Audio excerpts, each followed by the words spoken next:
Përshëndetje. Një narcist i fshet ka çrregullim të personalitetit narcist që shpesh e gjej me trigërmat NPD, por nuk shfaq ndjenjen e vetbesimit që shpesh lidhet me gjendjen. Ai mund të ketë të bëjë me pasiguri dhe vetbesim të ulët. Po çfarë është narcismi? Shpesh përdoret termi narcist si një term i përgjithësuar për të përshkruar njerëzit me ndonjë tipar të çrregullimit të personalitetit narcist. Këta njerëz mund të duken të përqendruar te vetja ose aq të përqendruar në rëndësinë e tyre sa që kanë humbur kontaktin me realitetin. Ose mund të mos tregojnë shqetësim për të tjerët dhe të mbështeten në manipulim për të marrë atë që duan. Në fakt, çrregullimi narcist, pra NPD, e thash, shfaqet në një spektër të gjerë që përfshin një sër karakteristikash të mundshme. Ekspertët përgjithsisht pajtojnë se ekzekutojnë dy nëntipe të dallueshme. Një prej tyre është narcizmi i fshehtë, i quajtur dhe narcizmi i pambrojtur ose i dukshmi. Narcizmi i dukshëm kundër atij narcizmi të fshehtë, themi. Ku qëndron dallimi midis narcizmit të dukshëm dhe narcizmit të fshehtë? Nëse të dy llojet ndajnë shumë ngjashmëri, duke përfshirë mungesën e ndjeshmërisë, një ndjenjë të fryrë të vetbesimit dhe një nevojë për admirim, mënyra se si çdo lloj paraqitet nga jashtë mund të ndryshojë. Në mënyrë të veçantë, njerëzit me narcizëm të hapur janë përgjithsisht më të shoqërueshëm dhe shpesh përshkruhen si të guximshëm dhe simpatik. Megjithatë, ata gjithashtu mund të bëhen agresiv dhe konfrontues kur provokohen. Nga ana tjetër, megjithse njerëzit me narcizëm të fshehtë ose të pambrojtur, e thënë ndryshe, janë po aq të përqendruar tek vetja, apo zakonisht perceptohen si më introvert, të vetëdijshëm dhe të pasigurt. Po çfarë është një narcist i fshehtë? Narcizmi i fshehtë zakonisht përfshin më pak shenja të dukshme se sa narcisti klasik, të themi. Njerëzit i plotësojnë kriteret për diagnozën, por kanë karakteristika që zakonisht nuk lidhen me narcizmin. Për shembull, ndrojtje dhe introversion, vetëdije, pasiguri, mbrojtje, ndjeshmëri ndaj asaj që të tjerët mendojnë për ta. Shenjat e mëparshme mund të tregojnë gjithashtu narcizëm të fshehtë, ndjeshmëri e lartë ndaj kritikave. Narcizmi zakonisht përfshin pasiguri dhe një ndjenjë lehtësimi të dëmtuar të vetvlerësimit. Kjo mund të shfaqet në narcizëm të fshehtë si ndjeshmëri ekstreme ndaj kritikës. Kjo ndjeshmëri nuk është unike për narcistët, natyrisht. Shumica e njerëzve nuk u pëlqejnë kritikat, madje edhe kritikat konstruktive, por duke i kushtuar vëmendje, mënyrës se si dikush i përgjigjet kritikës reale ose të perceptuar mund të jap më shumë njohuri nëse bëhet fjalë për një ndjeshmëri narciste. Njerëzit me narcizëm të fshehtë mund të bëjnë komente shpërfillëse ose sarkastike dhe të sillen sikur janë mbi kritikat. Por brenda ata mund të ndihen bosh, të poshtruar ose të tërbuar. Kritika është një kërcënim, sepse është provë se këndvështrimi negativ i dikujt për veten mund të jetë realisht i vërtetë. Kur ata marrin kritika, në vend të admirimit, ata mund të marrin atë shumë seriozisht. Agresioni pasiv. Shumica e njerëzve ndoshta e kanë përdorur këtë taktikë manipuluese në një moment, ndoshta pa e kuptuar. Por njerëzit me narcizëm të fshehtë shpesh përdorin sjellje pasivo-agresive për të komunikuar zhgënjimin e tyre dhe për të dukur superior. Dy arsye kryesore që çojnë në këtë sjellje janë besimi i rrënjosur thellë se specialiteti i tyre u jep të drejtën të marrin atë që duan. Tjetër, dëshira për t'u akmarrë ndaj njerëzve që i kanë bërë keq ose kanë qenë më të suksesshëm. Sjellja pasivo-agresive mund të përfshijë sabotimin e punës ose miqësisë së dikujt, komente ngacmuese ose tallëse të përshtatura si shaka, trajtimi i heshtur, zhvendosje delikate të fajit që i bën të tjerët të ndihen keq ose të vënë në dyshim atë që ka ndodhur në të vërtetë. Zvarritje në detyra që i konsiderojnë inferiore ndaj rrethanave. Tendenca për të mbivlerësuar veten. Nevoja për admirim është një nga karakteristikat kryesore të një narcisti. Kjo nevojë shpesh i shtyn njerëzit të mburen për arritjet e tyre, shpesh duke egzageruar ose duke gënjur plotësisht. Njerëzit me narcizëm të fshehtë duhet të kalojnë shumë kohë duke u siguruar që të mos kenë ndjenja të këqija, që të mos ndihen të papërsosur ose të turpëruar, të kufizuar apo edhe të vegjël. Kështu shpjegohet. Njerëzit me narcizëm të fshehtë gjithashtu mbështeten te të tjerët për të ndërtuar vetvlerësimin e tyre. Ata reagojnë ashpër ndaj çdo kritike të perceptuar që e konfirmon atë dhe përforcon ndjenjën e tyre negative për veten. Ata mund të flasin me modesti për kontributet e tyre me qëllime themelore për të fituar lëvdata dhe njohje, ose ata mund të ofrojnë një kompliment për të marrë një të tillë në këmbim. Karakteri turpshëm ose introvert. Narcizmi i fshehtë lidhet më fort me introversionin sesa llojet e tjera të narcizmit. Kjo lidhet me pasigurinë narciste. Njerëzit me narcizëm të fshehtë kanë një frikë të thellë që të metat dhe dështimet e tyre të vijnë re nga të tjerët.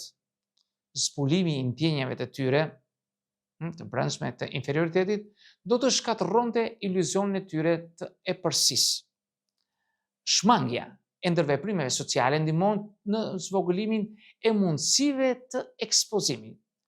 Njerëzit me narcizëm të fshehtë gjithashtu mund të shmangin situatat sociale ose marrëdhëniet që nuk kanë përfitime të qarta. Në të njëjtën kohë, ata ndihen superior dhe priren të mos u besojnë të tjerëve. Ata kanë fantazi madhështore. Njerëzit me narcizëm të fshehtë në përgjithësi shpenzojnë më shumë kohë duke menduar për aftësitë e tyre dhe arritjet e tyre, sesa duke folur për to. Ata mund të duken të vetkënaqur ose kanë një qëndrim unë do t'ju tregoj se kush jam. Ata mund të tërhiqen në fantazi, në një botë brendshme, narrative që nuk është ekuivalente me realitetin, ku ata kanë një domethënie të fryrë të këtij realiteti. Fuqi dhe veçanti është në kundërshtim me jetën e tyre reale. Fantazitë e tyre mund të përfshijnë njohjen me talentin e tyre dhe të promovojnë në punë, të admirojnë për atraktivitetin e tyre kudo që shkojnë, për të marrë lëvdata për shpëtimin e njerëzve nga një fatkeqësi. Mëtej do të flas për ndjenjën e depresionit, ankthit dhe boshllëkut që ata ndjejnë. Narcizmi i fshehtë mbart një rrezik më të lartë të shfaqjes së depresionit dhe ankthit sesa llojet e tjera të narcizmit. Ka dy arsye kryesore për këtë. Frika nga dështimi ose ekspozimi mund të kontribuojë në ankth. Zhgënjimi nga pritshmëritë tepër të idealizuara që nuk përmbushin jetën e tyre dhe pamundësia për të marrë vlerësimin e kërkuar nga të tjerët mund të shkaktojë një ndjenjë pakënaqësie dhe depresioni. Ndjenjat e zbratësisë dhe mendimet për vetvrasje shoqërojnë gjithashtu me narcizmin të fshehtë. Njerëzit janë nën presion të thellë për të qenë të këndshëm dhe të pëlqyeshëm për veten e tyre, duhet të bëjnë përpjekje të mëdha për ta ruajtur këtë dhe për të ruajtur vetvlerësimin e tyre. Dështimi për të ruajtur këtë iluzion sjell ndjenja të këqija që shoqërojnë realitetin me dështim. Është një tjetër gjë, është tendenca për të mbajtur mëri. Dikush me narcizëm të fshehtë mund të mbajë inat për një kohë të gjatë. Kur besojnë se dikush u ka bërë keq, mund të ndihen të zemëruar, por të mos thonë asgjë në atë moment. Në vend të kësaj, ata kanë më shumë gjasa të presin një mundësi ideale për ta bërë personin tjetër të duket keq ose të hakmerren në një farë mënyre. Kjo hakmarrje mund të jetë delikate ose pasive agresive.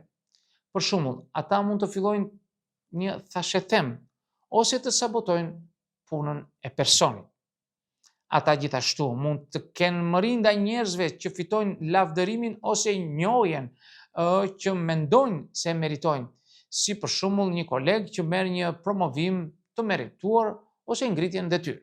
Këto mëri mund të çojnë në idhërim, pakënaqësi dhe dëshirë për hakmarrje. Tjetër gjë është zilia. Njerëzit me narcizëm madhështor ose me narcizëm shpesh i kanë zili njerëzit e tjerë që kanë gjëra që mendojnë se ata i meritojnë, si pasuria, fuqia, pushteti ose edhe statusi. Ata gjithashtu shpesh mendojnë se të tjerët janë xheloz për ta sepse janë të veçantë dhe superior. Njerëzit me narcizëm të fshehtë mund të mos diskutojnë nga jashtë këto ndjenja xhelozie, këto ndjenja zilie, por ata mund të shprehin hidhërim ose pakënaqësi kur nuk marrin atë që mendojnë se meritojnë. Tjetër është ndjenja e pamjaftueshmërisë. Kur njerëzit me narcizëm të fshehtë nuk mund të përmbushin standardet mbinjerëzore që i vendosin vetes, ata mund të ndihen të papërshtatshëm në përgjigje të këtij dështimi. Këto ndjenja të pamjaftueshmërisë mund të shkaktojnë turp, zemërim, ndjenje dobësie. Njerëzit me narcizëm kanë standarde jo reale për veten e tyre, kështu që ata në mënyrë të pandërgjeshme supozojnë se dhe njerëzit tjerë ndjejnë ato standarde. Për t'i takuar, ata do të duhet të ishin mbinjerëzor. Kur kuptojnë se në fakt janë vetëm njerëz, ndjehen të turpëruar për këtë dështim. Empatia egoiste. Në kundërshtim me besimin popullor, është e mundur që njerëzit me narcizëm të paktën të tregojnë ndjeshmëri, por ata shpenzojnë aq shumë kohë duke u përpjekur të ndërtojnë vetëvlerësimin e tyre dhe të vendosin rëndësinë e tyre sa kjo shpesh i pengon ata. Njerëzit me narcizëm të fshehtë, në veçanti, mund të duket se kanë ndjeshmëri për të tjerët dhe janë të gatshëm të ndihmojnë ata dhe të marrin përsim për punë shtesë. Ju mund t'i shihni ata të kryejnë një akt dashamirësie ose dhe mshurie, të tilla si t'i japin para dhe ushqim dikujt që flen në rrugë ose t'i ofrojë dhomën e tyre të lirë një antarit të familjes që është e varfër dhe e dobët. Por në përgjithësi i bëjnë këto gjëra për të fituar pranimin e të tjerëve. Nëse ata nuk marrin lëvdata ose admirim për sakrificën e tyre, ata mund të ndihen të idhëruar dhe të zëmëruar dhe të bëjnë vërejtje se si njerëzit përfitojnë prej tyre dhe nuk i vlerësojnë. Shkaqjet e narcizmit të fshehtë. Megjithëse shkaqjet e narcizmit të fshehtë nuk janë kuptuar mirë, ulëmtuesit sugjerojnë se çrregullimi i personalitetit narcist mund të zhvillohet për shkak të kombinimit të faktorëve duke përfshirë marrëdhëniet e hershme me kujdestarët dhe të afërmit. Një studim ulëmtues zbuloi se njerëzit me narcizëm të fshehtë mund të kenë pasur prindër më autoritar dhe mund të kujtojnë më shpesh rastet e traumës dhe të abuzimit sesa ata me narcizëm madhështor. Megjithatë, kërkimet e tjera nuk e mbështesin një lidhje midis abuzimit ose traumës së fëmijërisë dhe zhvillimit të këtyre të narcizmit të fshehtë. Mund të nevojiten më shumë kërkime në këto fusha dhe shkencëtarët po punojnë. Disa tipare të personalitetit janë gjithashtu më të zakonshme te njerëzit me çrregullim të personalitetit narcist, të tilla si agresiviteti, toleranca e reduktuar ndaj stresit dhe vështirësia në rregullimin e emocioneve. Por puna është si t'i përgjigjeni ose si të silleni me një narcist të fshehtë. Pavarësisht nëse është një mik, antar i familjes, një koleg ose një njeri tjetër i rëndësishëm, mbajtja e çdo lloji marrëdhënie personale me një narcist të fshehtë mund të jetë shumë sfiduese. Unë do të them disa këshilla se si të merreni me një narcist të fshehtë. Mëso më shumë. Kuptimi i shenjave të narcizmit të fshehtë mund të bëjë më të lehtë të vendosësh se kur mund të jetë koha për të kërkuar mbështetje, për të distancuar ose për t'i dhënë fund krejtësisht marrëdhënies tuaj. Vendos një kufi të shëndetshëm. Për shkak se shumë njerëz me narcisizëm nuk kanë kufi të qartë, është e rëndësishme të përforconi kufit tuaj duke vendosur ata kufit realist dhe duke marrë hapësirën nga marrëdhëniet e nevojshme. Shmangni ndjenjen e ofendimit. E ndërsa mund të jetë më lehtë të thuhet se sa të bëhet, është e rëndësishme të shmangni marrjen e gjërave personalisht. Pranoni se çdo koment ofendues ose koment pasivo-agresiv nuk ka të bëjë me ju dhe më pas mos reagoni ose mos u përfshini. Ndërtoni një sistem të fortë mbështetës. Kërkoni mbështetje nga miqtë dhe anëtarët e familjes, të cilët mund t'ju japin një perspektivë të re dhe t'ju ndihmojnë të kuptoni se kur jeni duke u manipuluar. Dhe si përfundim do të thosha se narcisizmi është më i ndërlikuar nga sa e tregon kultura popullore. Ndërsa njerëzit me prirje narciste mund të duken si një mollë kuqe që duhet shmangur, rëndësinë e të qenit të ndjeshëm ndaj dinamikës së këtij narcisizmi. Të gjithë i kanë këto shenja. Ne të gjithë duam të ndjehemi mirë në sytë tanë dhe në sytë të tjerëve.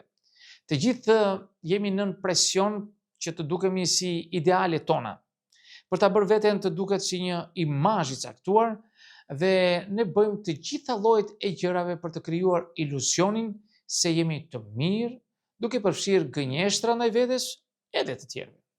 Disa njerëz e kanë më të lehtë se të tjerët me rregullimin e këtyre ndjenjave dhe emocioneve.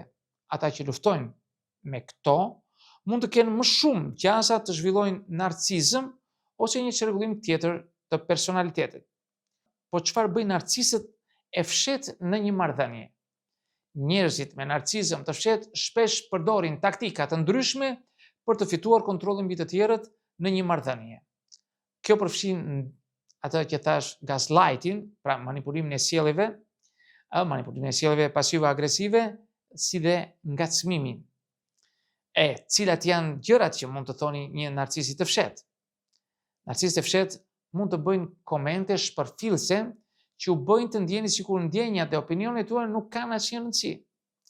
Ata mund të ndërpresin ose të marrin përsipër një bisedë ose anasjetas, mund të përballen me ju në heshtje nëse diçka nuk shkon sipas tyre. Disa shumë të thënieve që mund të dëgjoni përfshin për shembull, unë thjesht bëra shaka. Je shumë i ndjeshëm ti prandaj. Ti do të çmendosh që më flet më kështu. Pa jo, mos e nuk ka kuptim, nuk ta kisha me këtë. I kanë më të dëgjues këto. Narcisizmi i fshet është më i zakonshëm tek burrat apo tek gratë.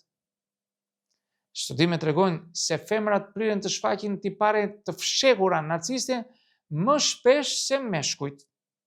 Kjo mund të lidhet pjesërisht me faktin se kultura moderne i kushton një vlerë të lartë pamjes femërore. Si të tilla gratë priren të përvetësojnë një ndjenjë të thellë pasigurie dhe trupi i tyre për paaftësinë e tyre të perceptuar për të përmbushur pritjet e bukurisë shoqërore. Pra, miq, këtë do të thosha në këtë video. Nëse dëshironi mund të bëni komentet tuaja, por ajo që do lutesha është të bëni subscribe për të marrë video të reja që unë hedh në kanalin tim, dhe deri në videon tjetër, miru takofshi.